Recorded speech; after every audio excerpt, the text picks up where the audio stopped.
Olá, meus queridos amigos, sejam todos muito bem-vindos a mais um programa Episódios Diários da Comunhão Espírita de Brasília.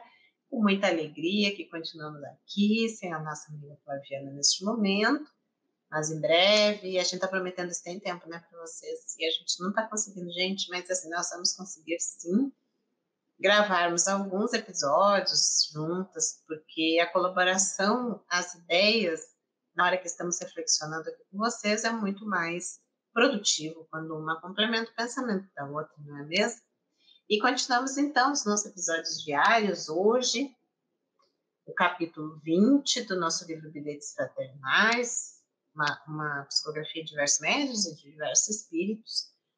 É um livro distribuído aí pela Sociedade Divulgadora do Espiritismo Cristão aqui de Brasília, a SODEC, e a lição número 20 é a lição da caridade. E vai ser aqui um comentário de Rodrigo a uma passagem de Emmanuel. Sem o burilamento de cada um na esfera das próprias obrigações perante a vida, jamais deixaremos a posição de mendigos espirituais a reclamarem dos outros a caridade que não fizemos a nós mesmos. Emmanuel. O ensino espírita em torno da caridade sintetiza a mensagem evangélica sobre o mesmo assunto nos sentimentos da benevolência, da indulgência e do perdão. A caridade, caminho único da salvação espiritual, é, porém, muitas vezes entendida tão somente como um movimento para fora de nós, expressando ação contínua em benefício do próximo. É necessário, entretanto, considerar a caridade também como um movimento para dentro, assinalando ações ininterruptas em prol do equilíbrio interior e do bem-estar espiritual. Assim, quando refletires sobre o alcance da caridade libertadora, busca realizar dentro de ti ações constantes em favor do teu crescimento espiritual. Ser benevolente contigo mesmo. Lembra-te, contudo, de que a benevolência não é complacência, qual frequentemente nos mantém estagnados no erro. Benevolência é a busca de tudo que faz bem e impulsiona o progresso moral. Ser indulgente com as próprias imperfeições. Considere, entretanto, que a indulgência não é o acobertamento do erro, e sim, antes de tudo, a aceitação de nós mesmos com o compromisso de dar esforços para romper as barreiras do mal, cultivando os valores do bem eterno.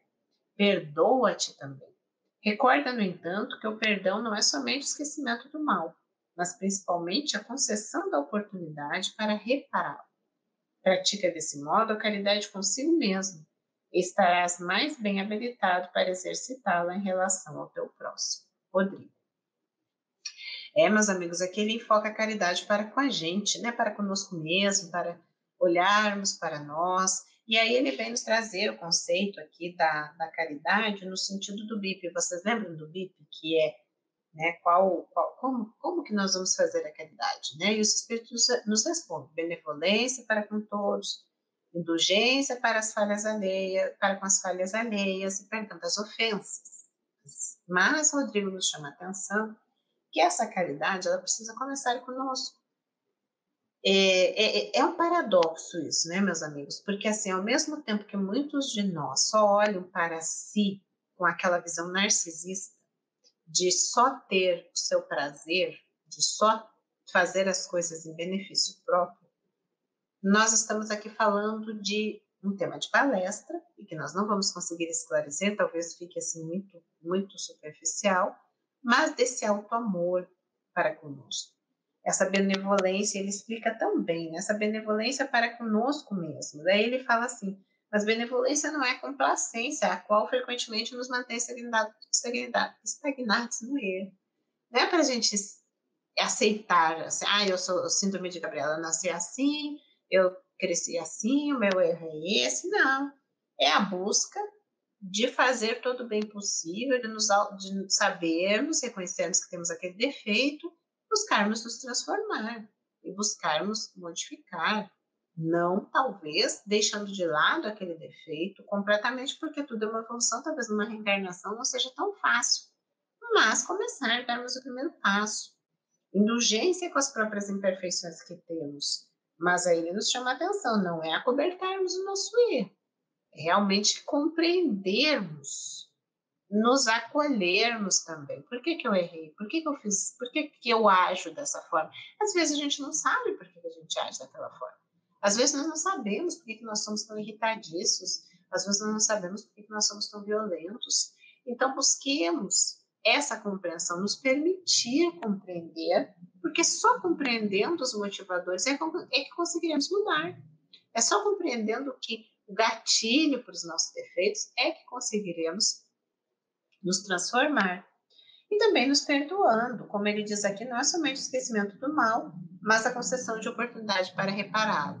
Então, conhecendo, reconhecendo os nossos erros, trabalhando por eles, nos perdoando, mas buscando essa reparação. Então, é o autoconhecimento aliado ao nosso acolhimento de nós mesmos para que possamos fazer esses enfrentamentos com a gente mesmo.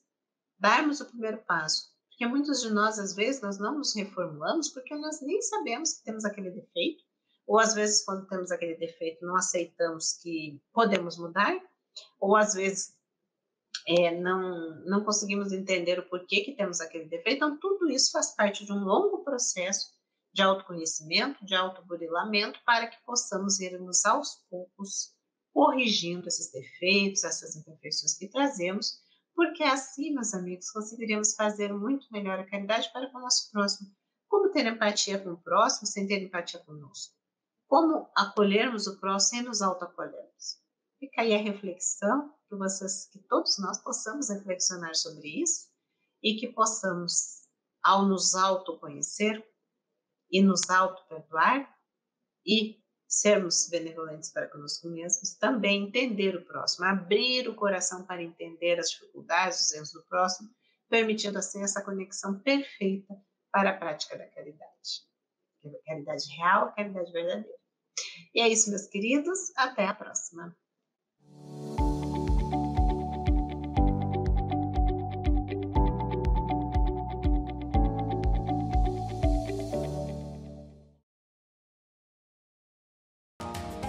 Nós estamos nas redes sociais. No Facebook você pode acessar facebook.com/Comunhão Espírita. No Twitter, twitter.com/Comunhão Oficial. Estamos também no YouTube. Acesse youtube.com/Comunhão Espírita de Brasília. E siga o nosso Instagram, @Comunhão Espírita. Acompanhe, divulgue e participe de nossas atividades.